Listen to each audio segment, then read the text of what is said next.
शरद पवारांनी घेतलं अजित पवारांच्या अस्थींचं दर्शन. विद्या प्रतिष्ठानच्या मैदानात आजही मोठी गर्दी.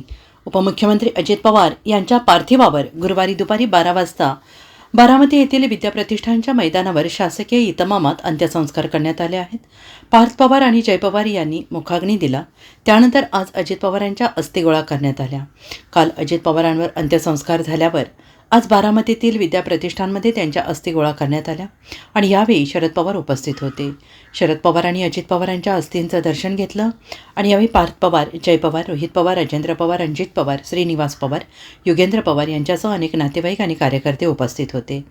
राज्य सरकारकडून अजित पवारांच्या विमानाच्या अपघाताचे सीआयडी चौकशीचे आदेश देण्यात आलेले आहेत आणि त्याचबरोबर बारामती पोलिसांना अपघात स्थळावर कोणालाही जाऊ न देण्याच्या सूचना देण्यात आलेल्या आहेत.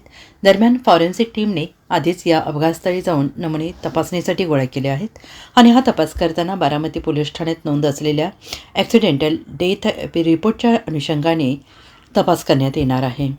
Bureau report, SBN Marathi, Baramati.